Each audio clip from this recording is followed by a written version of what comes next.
Hey everyone, Josh here. So we're bringing Sportswagen into the garage today. So I've got a few little projects over the coming weeks I want to get done, but tonight's going to be a nice, quick and easy one. And that's to make the Sportswagen like every great diesel, and that's going to be getting it ready for towing. So obviously we're going to need to install a hitch. So this is the Draw-Tite 24866. So this will be Mark 6 Jettas. Jetta sports wagons if you're in the States, and then here in Canada we just call them golf wagons. So all the Mark 6s, not the regular golfs, I don't think. No. So yeah, so we need the hitch, which looks like it's built pretty decently and painted, like all the tubes are painted inside and stuff like that. The hardware kit, one kind of a pet peeve is they got metric and standard hardware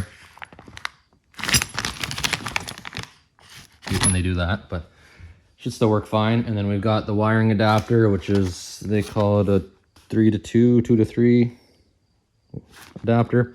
So we'll go over that here when we get to the wiring. Should be quick and easy. I don't think there's any cutting or drilling, anything really crazy like that. Probably the biggest thing is going to be able to get all the junk out of the trunk so we can actually get the spare tire out and bolt it in. But get that thing dragged in here now and start installing. So before I get too far, I just want to mention capacity or towing limits. So this hitch is rated for 2,000 pounds. I think the manual cars are also rated for about 2,000 pounds, whereas the DSGs are recommended to not tow at all. So one thing just kind of think about, like this mount I think goes in where the exhaust bracket is, or the exhaust hanger. And this is like goes in like the belly pan, like where the spare tire is. So it's basically bolted to glorified sheet metal. So just kind of keep that in mind before you start towing anything too crazy. And with the DSGs, I've got a feeling the main concern is the getting up and going part. So when your foot is off the brake but not on the accelerator, the clutches are slipping in the transmission. And then once you actually put your foot to the accelerator and start going, that's when it actually locks up gears. So I would imagine Sportswagen by itself, the engineers figure that's fine, but when you throw 2,000 pounds behind it yet and probably getting the stop and go traffic, it's going to be hard on the clutch, might overheat it, stuff like that. So just kind of keep that in mind. We don't really have stop and go traffic here, and my main kind of idea with this is we've got like a 4x8 trailer, which is like a glorified ATV trailer that I kind of want to be able to put, like if I want to send her to go and get an auger reflighted, or she loves buying furniture and redecorating and selling and stuff like that. So a lot of stuff goes into the hatch, but some stuff you don't want in the hatch. So we'll get started on the install. So I'm going to get it thrown up on these ramps.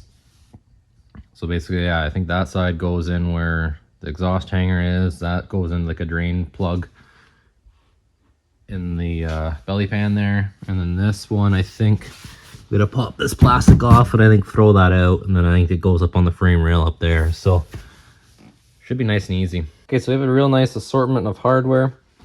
You know, a little fuzzy on where everything goes. So these two long metric bolts are going to be replacing our exhaust hanger bolts here. So that's gonna go these two here. The very big standard carriage bolt with this big old flat bar is going to replace here. Says to use sealant that's not provided, so I'll get some Right Stuff or something and seal that up. Basically that'll sit in there and that'll bolt to this one here. And then we've got this plate with gold bolt, and we've got this carriage bolt with flat stock and the wire. So this is going to be the sideways one, and this is going to be sitting in the bottom of the channel. So take that plastic sheet off nice and easy. There's a bolt hole right here, so I'm fairly certain that's where our carriage bolt needs to get to. Fish it through there with that string and out. Does not look fun. And then the other one with the bar with a string, I think it's either this hole here or this one here. I think it's this one. I said the center, so that's 1, 2, 3. I think that's it. But I'm gonna try and fish stuff up in here. Yeah, without this sheet plastic panel here. It's good to get in here and under oil it all, so not too bad of a losing battle, but we'll get this bolted up in here somewhat and see how stuff fits. Okay, this bolt's gonna be the worst part of it, I am sure of it. So I fed the helicoiled part through that hole, kind of fished it over here, and then put spacer, bolt, helicoiled it on. You have to kind of shove the spacer up in here, kind of bring it back down flat so that you can actually get the carriage bolt sitting in there, in that, if that makes sense. And then yeah, kind of fish it all up in there, and then just it slides over, pulls in here nice, and now that plate is going to be what stops the carriage bolt from spinning. So that's, yeah, that's that. So there's that black spacer that needs to go on there yet, and now I'm going to just kind of fish that top mounting plate up in there, same kind of deal.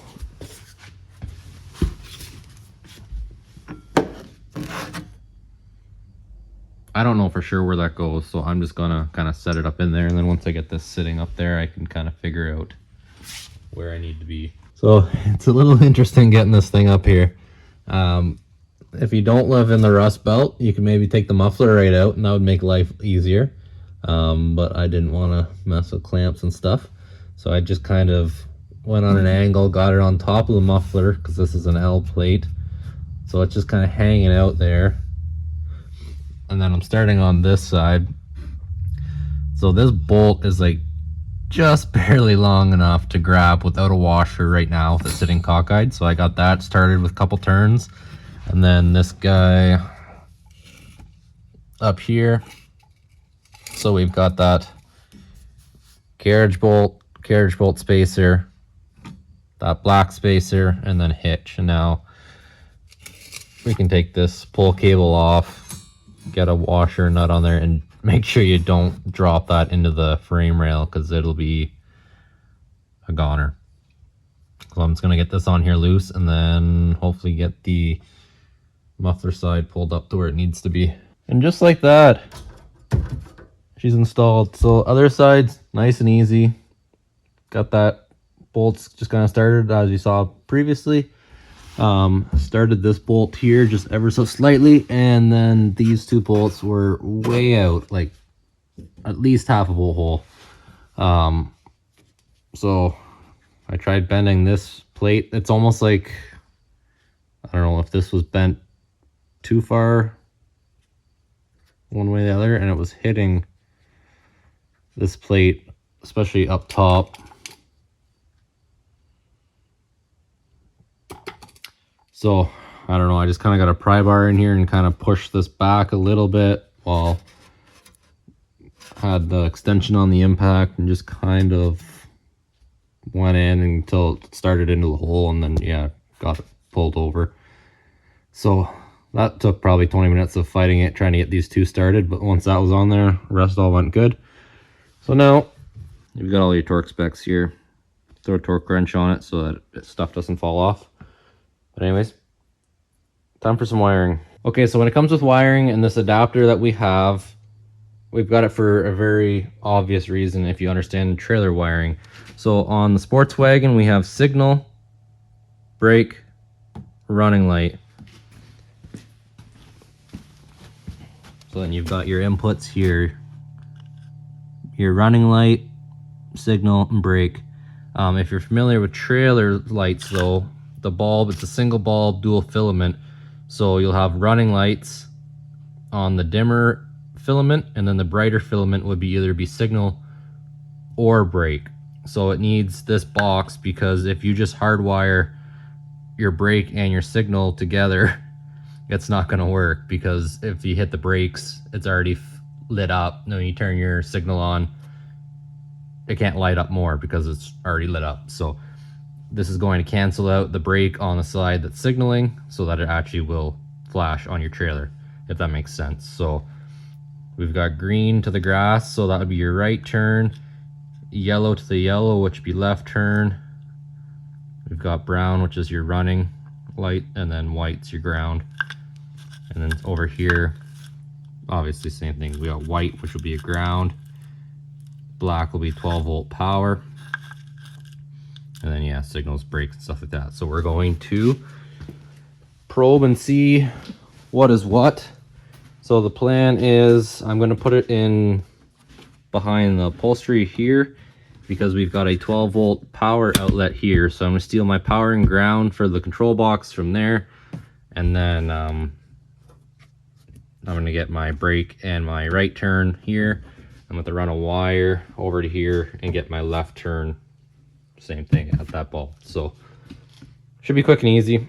I'll probe it and then I can give an example, at least on these Sportswagons, to show which wires are which. Okay, so quick and easy, we'll get power and ground from here. So I just reached in, unplugged it. We've got brown and we've got black with a red tracer. So brown is ground, black with a red tracer is power. So we'll start off with that. The kit comes with these Scotch locks. I'm going to throw those in the garbage and use butt connectors. So trailer wiring is bad on a good day, so I don't want to introduce car wiring issues along with trailer wiring issues. So we're gonna do this right. I've got either sealed butt connectors, or I've got my unsealed ones that I'll put heat shrink over. So wire that up here now, and then we'll get the signals and brake up next. Okay, so power and ground all tucked up in there, plugged in again. So now let's do some signal lights. So if you've got a multimeter, you can do it that way, or you can pop your bulb tray out. I've got a spare one in here from, I think this light was smashed when I bought it, so got a spare one. So our center light will be our running light that we're working on right now. So the outside plate that you see running around to all of the lights is obviously ground, because that's a shared one. So the center pin, so that's 1, 2, 3, that is ground. So we don't care about that at all. So next we're going to be looking at the other ones. So these little guys that feed the center of the bulbs, that's going to be the power. So this guy here will be our power for our running light. You can follow it down. So very top pin is going to be our running light. This guy here is our brake light. Second pin down will be brake light. Orange bulb is signal. So follow the center piece there over.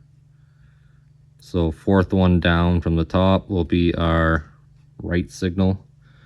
And then the very bottom one will be reverse, but we don't have reverse trailer lights because don't use that on 4-pin wiring. So quick and easy. Should be the same on the other side as well. So should be able to just snip in there, run stuff over here, make sure we have lots of slack in case we need to get this out of here in the future. It really sucks when somebody installs stuff like this and cuts it way too short, and then you can't get stuff out of the way. So trim some off and we'll carry on. Okay, just doing some testing before I run the wire all the way across here. I've got brake, running light, signal on the right side. So then you can check with a test light or a multimeter, but they also make these cool little tester lights. So TM will be trailer marker. It's on. Right turn, because I'm turning right, is on. Left turn is solid because the brake light is on. So now if I get this out of there, brake's no longer on. Left turn is no longer lit up solid. Right turn still flashing, doing what it's supposed to do. So I'm going to take my left turn, run it over into here, splice that into there, and then clean up some wiring here yet. So I got the wire ran over where it needed to be and behind this panel. Tested everything, everything's working good. So now the last thing is where to put the end. There is a grommet there. You probably pop out or cut a slit in it and fish it down there. There was the one the trailer hitch there, you could pop that one out over there and fish it over. My plan is I'm going to put the floor in. I'm just going to throw this in loose beneath the false floor, and that way whenever you need to tow, you can just pop it out. Mainly because I don't think we'll be towing real often, and these southern Ontario winters, these connectors get all screwed up from salt and sand. So if I keep it inside where it's not getting covered in salt and sand, I think that'll make it last a lot longer and lots of length. So should work fine. So that's the end of that. Trailer lights work, hitch is on. Now I just need to go try and find an 1 1/4 receiver, and we're good to go. So thanks for watching.